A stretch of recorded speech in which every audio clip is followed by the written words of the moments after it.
Master जी के परिवार में एक बेटिया ने जन्म लिया। उस शुभ अवसर पर हम यहाँ पर पिता परमात्मा से उसकी लंबी आयु और बेहतर भविष्य के लिए परमात्मा से प्रार्थना कर रहे हैं, अपने शब्दों के माध्यम से, अपनी वाणियों के माध्यम से, अपने आचार विचार के माध्यम से। अभी सत्संग में बात चल रही थी कि सत्संग संतों की जाति नहीं पूछना चाहिए, संतों से ज्ञान ले लेना चाहिए। मेरा जो अनुभव है, उम्र छोटी है लेकिन थोड़ा बहुत अनुभव है, उसके अवसर पर मैं देख रहा हूँ कि संतों की जाति विशेष ज्ञानवान से किसी को कोई मतलब नहीं, जाति पे ही सारा जोर है, क्योंकि जाति के बिना काम चलता भी नहीं है। राजनीति इतनी हैवी हो गई आम इंसान के दिमाग में। जिन महापुरुषों ने जाति का खंडन किया, संत गुरु रविदास हैं, कबीर साहब जी हैं, वाल्मीकि जी के योग वशिष्ठ रामायण में भी इस प्रकार का कोई वो नहीं मिलता है। लेकिन जो राजनीति के लोगों के दिमाग में हम तरीके से बांटते हैं, विज्ञान से कोई किसी को मतलब ही नहीं, तो जातियों में उलझे रहते हैं और इसी बात पर लिए बैठे हैं कि मेरा श्रेष्ठ और मेरा श्रेष्ठ। और ये जो श्रेष्ठता की भावना है कहीं ना कहीं हमारे अंदर अलगाव बात पैदा करती है, और जो हमें जानना चाहिए, जो हमें अनुभव करना चाहिए, कहीं ना कहीं उससे हम उसको छू नहीं पाते, उसके नज़दीक भी नहीं जा पाते। तो जो संतों ने कहा, अगर हम सत्संग में बैठते हैं, उनकी वाणियों का, उनके शब्दों का, उनके आचार विचार का हमारे अंदर असर नहीं होगा, तो मेरे ख्याल से सत्संग में बैठने का हमारा कोई फायदा नहीं। हमारी वाणी, हमारे विचार, हमारे उठने बैठने, आचार व्यवहार में परिवर्तन कहीं ना कहीं थोड़ा बहुत तो होना ही चाहिए, ज़्यादा नहीं होना चाहिए। तभी तो पता लगता है कि आप सत्संग में बैठे हैं। कोई स्कूल से निकला तो उसके कार्यों में कोई ना कोई परिवर्तन होना चाहिए, उससे कुछ अनुभव होना चाहिए। तभी तो हम मानेंगे वो स्कूल से निकला, कॉलेज से निकला, या फिर उसने LLB किया, या फिर उसने PhD किया, उसको पता कैसे लगेगा? क्योंकि उसकी जो शिक्षा वही बताएगी इसने किस प्रकार की शिक्षा ग्रहण की है, किस प्रकार का इसका व्यवहार, किस प्रकार का इसका संग रहा। सत्संग कहते हैं यानी कि सत्य का संग। सत्य का संग जो हमेशा से इस संसार में है। हमारी विभिन्न जातियाँ जो एक व्यवस्था ने हमें दी है, विभिन्न प्रकार के नाम जो एक व्यवस्था ने समाज ने हमें दिए हैं, यह कहीं ना कहीं कभी ना कभी चले जाएंगे। जो परमात्मा ने दिया सब देखें तो रंग रूप किसी विशेष जाति का एक दूसरे से नहीं मिलता, किसी देश का एक साथ नहीं मिलता। जन्म मृत्यु ये सभी परमात्मा ने हमें दी, भूख प्यास नींद सभी को समान परमात्मा ने दी। तो परमात्मा ने जो दिया उसमें तो किसी प्रकार का विच्छेद नहीं किया, लेकिन इंसान ने जिन चीज़ों को बांट दिया, हम उससे श्रेष्ठ समझे बैठे और उसका बोझ सारी उम्र अपने दिमाग के लिए बैठे रहते हैं और उस परमात्मा से मिलन की बात करते हैं। जब तक ये चीज़ें हमारे दिमाग में रहेगी तब तक ना परमात्मा से मिलन होगा, ना अपने आप से मिलन होगा, ना हमारे अंदर प्रेम उत्पन्न होगा। तो जब तक में प्रेम जैसा कोई भाव उत्पन्न नहीं होगा, मेरे ख्याल से परमात्मा से मिलने का कोई विचार, क्योंकि हम पड़ोसी से ही नहीं मिल पाएंगे, परमात्मा से मिलने की तो बहुत दूर की बात। तो हम जो चीज़ें हमें प्राप्त करना चाहिए उससे दूर रहकर केवल बाहरी चीज़ों पर ज़्यादा केंद्रित हो गए हैं, क्योंकि ना तो गुरु ऐसे रहे हैं ना शिष्य ऐसे रहे हैं। शिष्य को जरूरत नहीं तो फिर गुरु जी को भी अपने आप पर काम करने की जरूरत नहीं। रमेश मास्टर जी जब तो काम करेंगे जब कोई शिक्षक अच्छी तैयारी करेगा और उसको पता होगा कि भाई इससे आगे इसको पढ़ाना है। और जब शिष्य ही ऐसा नहीं तो फिर गुरु भी क्यों तैयारी करेगा? तो गुरु भी अपना ऊपर से लिपा पोती कर लेगा, अपना ड्रेस चेंज कर लेगा कि हाँ भाई मास्टर जी ठीक है, अपना एक भजन वाणी शिष्य सुना देगा, गुरु जी सुना देगा, और दोनों क्योंकि ये कर्म कांड में उलझ के रह गए ना। ये भी कर्म ही कांड है, ना शिष्य को मतलब ना गुरु को मतलब। लेकिन इतने में से भी जो 3 प्रकार के व्यक्ति बैठे होते हैं, मेरे ख्याल से एक जड़ व्यक्ति होता है, एक अज्ञानी व्यक्ति होता है, एक ज्ञानवान व्यक्ति होता है। ज्ञानवान व्यक्ति वह होता है जिसे उसका अपने उद्देश्य का पता होता है, अज्ञानी व्यक्ति वह होता है जिसे अपने उद्देश्य का पता नहीं होता। जड़ व्यक्ति वैसे ही बैठा है, टाइम पास के बढ़िया साज बज रहे हैं, ये बज रहा है, वो बज रहा है, सुना देंगे नहीं सुना देंगे, उसके दिमाग में कोई असर नहीं पड़ना, उसके जीवन में कोई असर नहीं पड़ना। मेरे ख्याल से अगर हमारे जीवन में सत्संग का कोई असर नहीं पड़ता, मेरे ख्याल से इससे ज़्यादा ध्यान कर ले तो पैसे तो आए नहीं ना। हम सारी रात लगा रहे हैं, उसकी जगह अगर हम कुछ काम करें तो घर में पैसे हैं, उसका उपयोग बच्चों की पढ़ाई या अच्छे काम के लिए हो। लेकिन अगर हम थोड़ा सा भी हमारे जीवन में परिवर्तन सत्संग से आता, मेरे ख्याल से यह अमूल्य होगा हमारे लिए। तो ज्ञानवान व्यक्ति का उद्देश्य क्लियर होना चाहिए। उद्देश्य से क्लियर होना थोड़े चाहिए। थोड़े से बोला देता अभी मैं सत्संग में कल मैं एक व्यक्ति ने बोल डाल दिया मुझे कि सत्संग कर दो गुरुजी, मैं चला गया सत्संग भी कर दिया, तो अब उसके दिमाग में किसी ने डाल दिया गुरुजी इसको नाम दान दे दो, ये बहुत परेशानी है, ठीक हो जाएगा। अब उसका उद्देश्य ही गलत है, अब उसका नाम दान दे दूंगा, अब ये कोई डॉक्टर की मैंने हॉस्पिटल तो खोला नहीं कि भाई ठीक हो जाएगा, ना भी हो फिर क्या है गुरुजी ने तो नाम दान दे दिया, ठीक भी नहीं हुआ।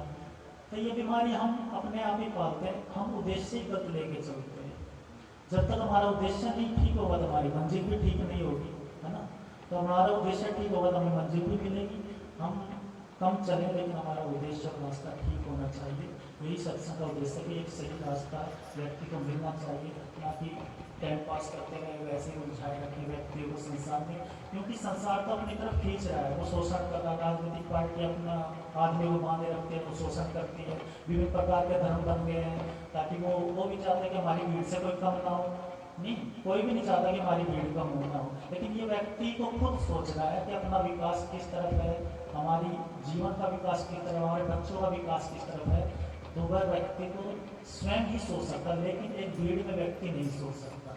तो हम बातें कर रहे थे एक भीड़ में कर रहे, लेकिन कोई एक ऐसा व्यक्ति होगा जो इस चीज़ को समझेगा और अपने जीवन धारण करेगा, और जो इन चीज़ों को धारण अपने जीवन करेगा उसके जीवन में परिवर्तन होगा, अन्यथा अन्य कोई इस चीज़ का लाभ नहीं उठा सकता। तो संतों की वाणियों का मतलब यही है कि हमने जो उन्होंने अपने जीवन में अच्छी चीज़ें ग्रहण की है, जो वाणियों के माध्यम से लोगों को देना चाहते हैं, उन्हें सत्संग की आदि घड़ी आदि से बुनियाद तुलसी संगत साथ की कोट करते हुए एक छोटी सी बात भी हमारा जीवन चेंज कर देता है। अन्यथा हम सत्संग में बैठे रहते हैं और व्यक्ति के जीवन में उसकी बैठने में, उठने में, बोली में, सोचने में कोई परिवर्तन ही नहीं होता। लेकिन कभी कभी ऐसा होता है कि हम अचानक सत्संग में बैठते हुए ऐसी बात हमारे दिमाग में लग जाती है, क्योंकि उस टाइम पात्रता भी चाहिए ना व्यक्ति की। उस टाइम में पात्र बिल्कुल उस चीज़ को प्राप्त करने के लिए बैठा होता है और वह 2 मिनट की बाद उसके पूरे जीवन को बदल देती है। आपने देखा होगा, आपने अनुभव किया होगा। तो सत्संग की तो आदि घड़ी भी उस अमृत के समान है। तो चीज़ें ज़्यादा ना करके थोड़ी हो, लेकिन अपने जीवन में धारण करने योग्य हमें करनी चाहिए। मैं मास्टर जी ने कहा कि महाराज जी का प्रोग्राम वो तो कहना ही पड़ता है, लोग कहते हैं कि आगे प्रोग्राम तो जाना है, सब कुछ नहीं, आश्रम की व्यवस्था है उसके लिए मेरे को जाना है, और सत्संग तो चलता ही रहेगा, आप सब बैठे हैं यहाँ पर।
दुनिया के सताए जिसके सताए लोग सीने से लगाए जाते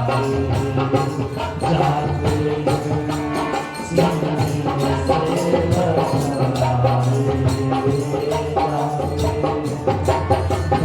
पारे में सतयुग उसका ही गरे पारे में सतयुग उसका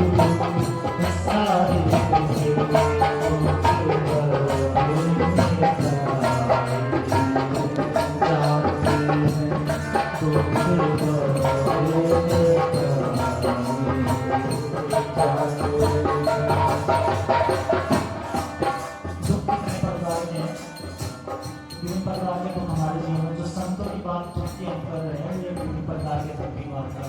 किसी के पास गाड़ी नहीं है, घर नहीं है तो उस प्रकार का दुख है, किसी को प्रकार बीमारी है तो उसके प्रकार का दुख है। लेकिन जो मीरा बाई को दुख था, कबीर साहब जी को दुख था, पीड़ा थी, रविदास जी को पीड़ा थी, बुद्ध भगवान थे, उनके पास किसी चीज़ की कमी नहीं थी, ना पैसे की कमी थी, ना डॉक्टरों की कमी थी, ना किस प्रकार की बीमारी थी, उनको किस प्रकार का डर था, श्री महावीर जी को किस प्रकार का था। वो आध्यात्मिक जो जिज्ञासा वही गुरु की खोज करती है। अगर आपके अंदर वह जिज्ञासा तो आप गुरु की खोज में निकलेंगे और आपको मिल भी जाएगा आप जैसा गुरु चाहेंगे। नहीं, आप जुआ खेलना चाहोगे, जुआ भी मिल जाएगा, शराब पीना चाहिए, शराब भी मिल जाएगा, और भांग पीना चाहिए, भांग भी मिल जाएगा। लेकिन आपकी जो जिज्ञासा है वही आपको वैसा ही गुरु आपको मिलाके देगा। तो आपकी आध्यात्मिक गुण के अंदर श्रेष्ठ आपकी जिज्ञासा है, और उसके लिए ही हम सब यहाँ पर बैठे सत्संग के माध्यम से। ये महफिल है वालों की, हर शख्स यहाँ मत निभाता है, हर शख्स यहाँ मत वाला है, हर शख्स यहाँ मत वाला है। ये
बलवान हो